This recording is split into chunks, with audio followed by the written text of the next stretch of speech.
you have ever lived. You will fight the fascist Nazi invaders with all your strength. For each and every fallen Soviet soldier, you will make them pay.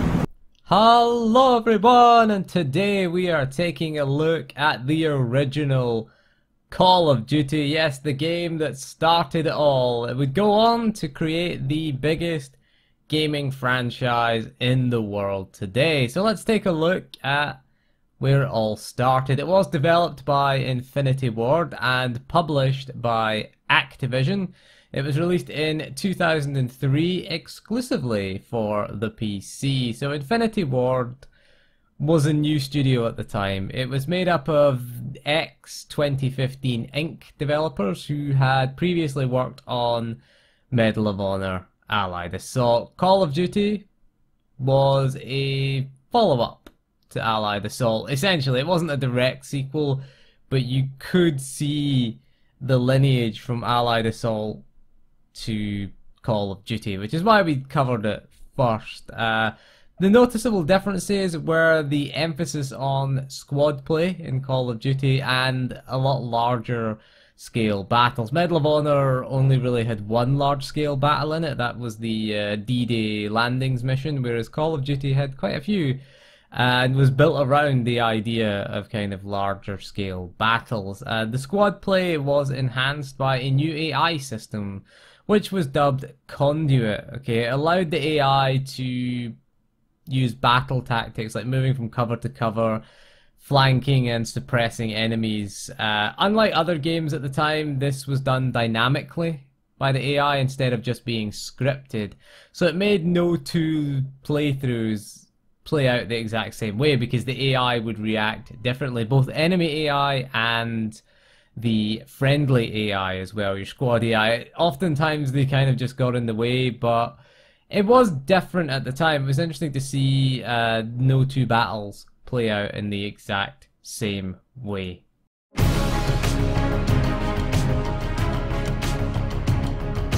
Call of Duty was released for the PC on CD-ROM in 2003. It was available for both Windows and OS X. The game has also later had a re-release digitally on Steam. You can find it there.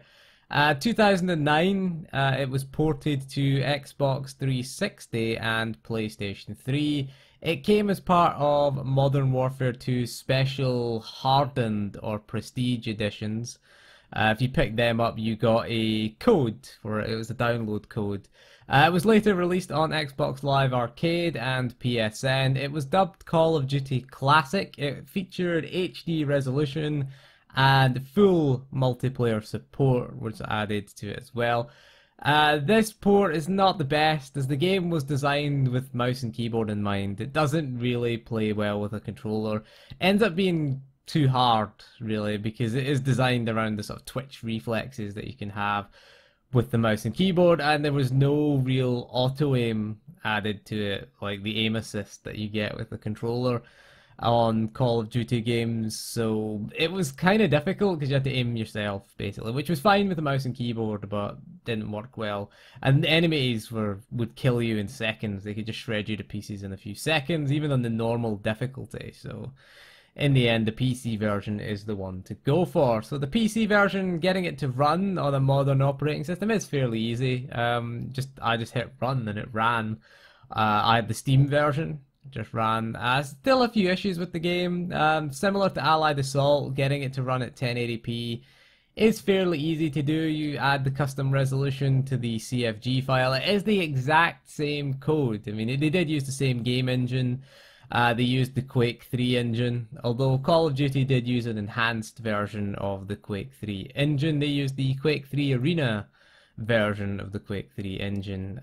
You change the FOV as well. It can be done by modifying the CFG file. I'll put a link in the description. There is a website that you can go to that'll tell you what to change the FOV to and how to change the resolution.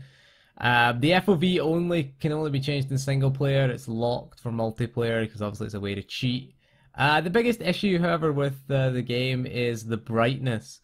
which cannot be adjusted by the in-game slider. It just doesn't work. You can move it up or down and it'll do nothing. It is too dark, essentially, is the issue. There are some solutions out there that suggest running the game in compatibility mode with Windows XP, but the Steam version that I had, you just get a Steam not found error message when I tried to launch it, so I just went with the brightness as it is.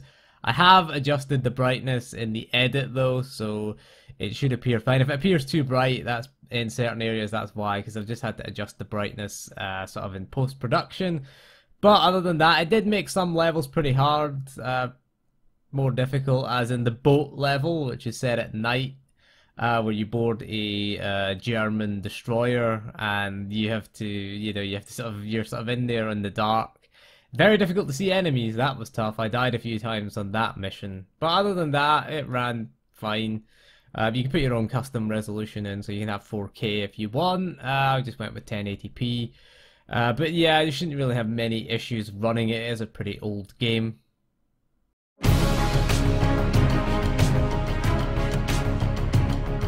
Right, so the physical CD-ROM version is available for around sort of £3 to £5 in the UK, in the land that is controlled by Donald Trump. People don't like it when I call it Trump land. He's not my president, I'm just saying. I can say that legitimately, because he's not. Really, I don't care who the president is in the US, to be honest. I don't really care about Donald Trump. But anyway, let's get back to the point on that. $5 to $10, $5 to $10 Trump dollars if you live in Trump land there.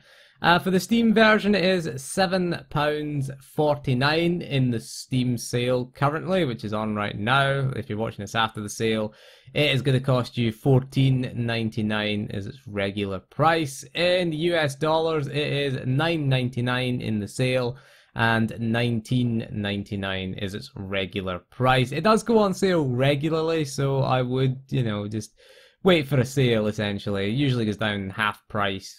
Yeah, usually it was around £10 at one point.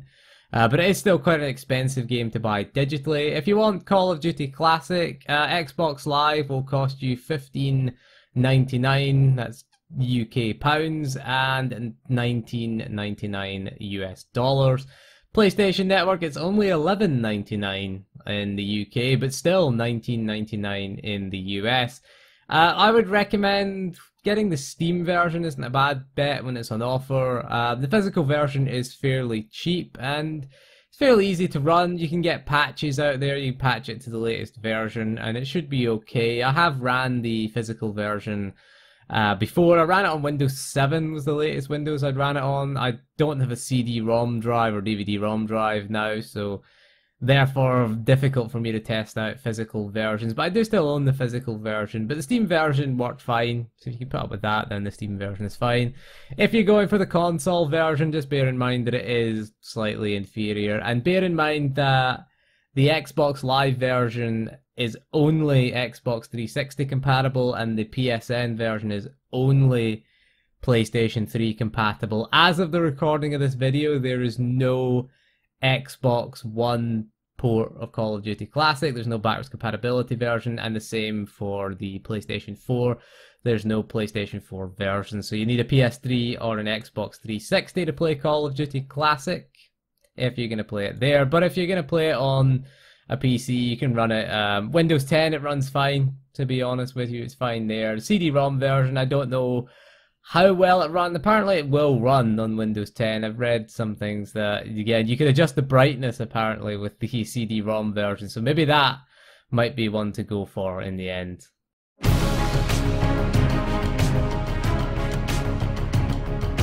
One of the things you'll find if you have played the more modern Call of Duty games is if you go back to the original Call of Duty, you'll find that it is a very different game. The pace of it is certainly very different. It is a lot slower.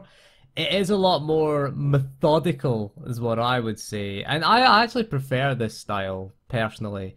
I like the fact you have to think about things. You do have a health bar in this game. This was the first and last sort of mainline Call of Duty game that had a health bar in it, because Call of Duty 2 was the healthless version, which had the red screen, the bloody screen thing after that. So it does offer a very different playstyle. You have to be careful, especially when you've got sort of low health. You have to be, go find pickups, because these enemies, these Nazis, are Terminators, right? Again, Medal of Honor AI is back. I mean, the AI has changed where they will suppress you, they will flank you. You can suppress as well, you can suppress the enemy. You can have your squad suppress an enemy and you can move up on that enemy, so charging at the enemies is a viable strategy if you can get your squads to suppress them. You can give your squad orders, but it involves the left mouse button, which is the same button as fire. So you end up shooting them and failing the mission sometimes. So it doesn't really work out too well. It's not like Brothers in Arms where it is just a tactical shooter. It's still fairly accessible, but you have to be more considered in your approach. The level design, I think, is incredible. I think the attention to detail that they had with the weapons and the sort of world that they created, the battles, incredible in it. Stalingrad is a standout, is the highlight of the game. It is the Medal of Honor had D-Day, and Call of Duty 1 has Stalingrad. Okay, the Russian campaign is my personal favorite of all the campaigns. Stalingrad was quite cool. It copies scene for scene the intro to Enemy at the Gates. And it's the exact same. The only difference is you don't get to sleep with Raquel Wise. No, that's the only thing. And you're not Jude Law. It plays Jude Law, and you don't get to sleep with Raquel Wise. But other than that, it's scene for scene. The intro is the exact same. You don't get to kill Ed Harris either. It's a good movie, that Enemy at the Gates. You should check that out after play. I always watch that movie. Check it out after playing Call of Duty 1. Every time I play the Stalingrad campaign, I always have to go and watch that movie again. You do get 3 separate campaigns. Of course, the modern Call of Duty tradition of having separate campaigns started out here as well. You get 3 campaigns. You get the American campaign, which is you are part of the 101st Airborne Division. You're on D-Day, so you don't get to do the D-Day landings, but you do get to do the paratroopers doing D-Day. You get to take out like German 88 guns. You get the landing from your parachute, and you have to secure the landing zone in the opening mission. You've got the British mission, which again takes place on D-Day as well. You have to defend a bridge from the Germans. Eventually you get promoted to the SAS, and you get my personal favorite level in the game, which is the dam level, the Eder Dam level, which is awesome. It's kind of this game's version of All Gillied Up, only it doesn't hold your hand so much. It's quite cool. You start out with a sniper rifle, and you're on the outskirts. You start on the outside of the dam, and then you go inside the dam, and it becomes a tight corridor shooter. It is quite a difficult mission, actually, especially on the higher difficulties. I would recommend playing on Hardened, which is the second highest. Veteran is, I would argue, too hard, because you literally will just, if a Nazi sees you, you're dead, basically. If the Germans see you, you're dead, and that's it. But if you are Hardened, at least gives you half a chance, half a second to shoot things. Normal is okay. You will still get shredded to pieces in seconds in normal difficulty, so you have to be aware when you're entering a room. Check your corners, always check your corners. And that's why you want to play on PC, because the mouse and keyboard, the response time that you get from mouse and keyboard is far superior to the controller, and it doesn't budget for playing with a controller, as it was a PC game in 2003. So the Xbox 360 and the PS3 port, they weren't the best. They weren't the best because it just wasn't optimized for controller support. You could carry 3 weapons as well. You didn't have a dedicated grenade button. You had to equip a grenade. There was things like that. I mean, it's just number 4. You just hit 4 and then throw a grenade on the PC, whereas on the console you had to use the right bumpers to select a grenade. And you're going to want to use grenades to clear out rooms. Getting a grenade, the enemies will react to the grenade and then waiting for the explosion and then running in. that was kind of a key strategy. It was more considered and more strategic, but I did love the level design. I thought it was pretty good. There's a lot of things that you saw in the Modern Warfare games that kind of had the sort of, this was the kind of genesis of those ideas, so they don't quite, some things don't quite work out. There's a truck mission where you get the Panzerfaust, where you've got Panzerfaust, he calls it. You've got Sergeant Waters, who is Ghost, same voice actor as Ghost in the Modern Warfare series. It's weird seeing the sort of same voice actors now going back and they're playing different characters. Captain Price is also in the game. Captain Price is there. You get to do some missions with Captain Price. He does have the same moustache though as he did. Maybe the Price family. They're all captains in the Price family. He's also in Call of Duty 2, Captain Price, as well as starring in the Modern Warfare games. He got his start here in Call of Duty 1. So there you go. There's a little few things that you can see. You can see the design if you only played modern CODs and you go back and check out this.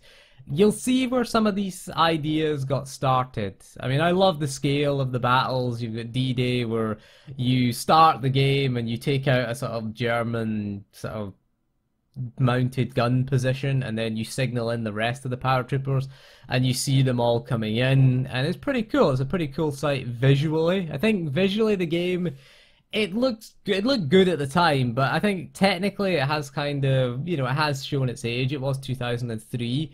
But, I mean, I like the ambition that was shown, the amount of characters on screen, particularly Stalingrad. Just step back and watch all of the troopers going across the Volga River on the sort of boats. They get Stuka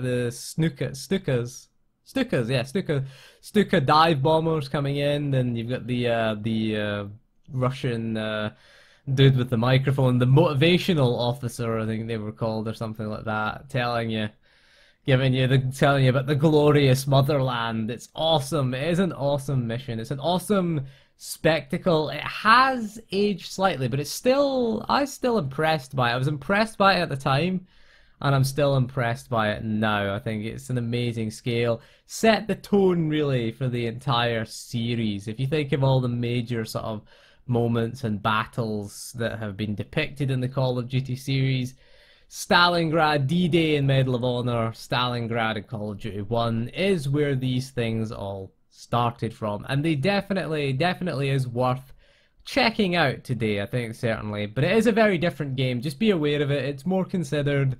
It's more strategic. You have to think about your positioning. Again, you'll get phases where you'll just have low health, and you kind of have to manage that. You have to be a bit cautious as well. I don't like the boat level, I have to say. I don't like that level. Not just because of the brightness issues, but because those bloody Germans appear out of nowhere. How many fucking Germans are on this boat? Set the corpses to insane in the graphics options. It's ridiculous. How many corpses you get on screen if you put that right up. Most modern systems should be able to handle that. Should run fairly well. But yeah, Call of Duty is definitely worth your while today. It is one of my favorite shooters of all time, and you know, I wouldn't hesitate recommending this game. Get the PC version, don't get the Xbox or the PlayStation 3 version. Just get the PC version, because it wasn't really designed for those systems. It was designed to be played mouse and keyboard, and it runs very well today on PC.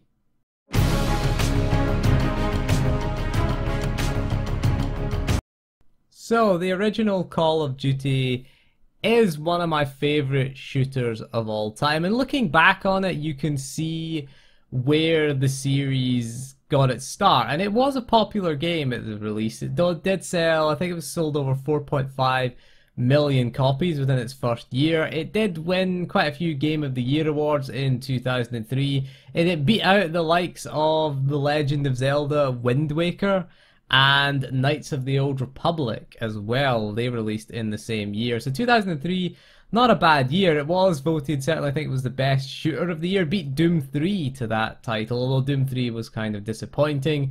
But it was interesting to see, going back, do I still believe it's one of the best shooters? And I have to say, yes, it is.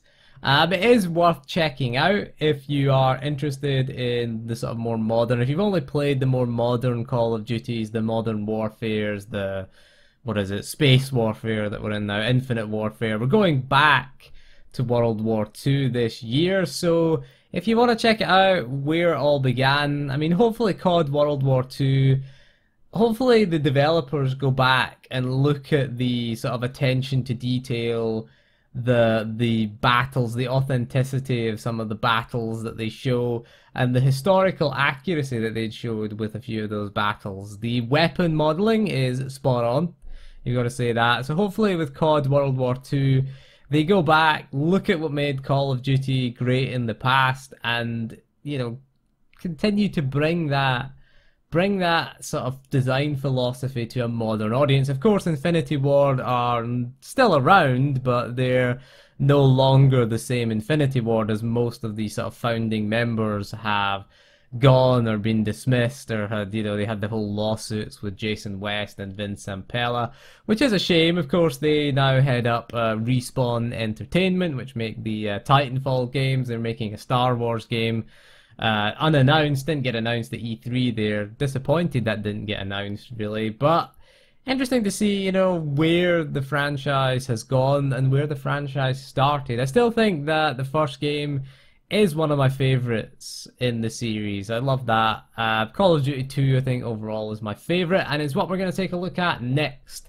The sequel, which did make massive improvements. It did make a big change to the game that did affect every single game going forward, and we'll talk about that in that video. But other than that, that is all for this video, so thank you for joining me. I will see you again soon, and goodbye.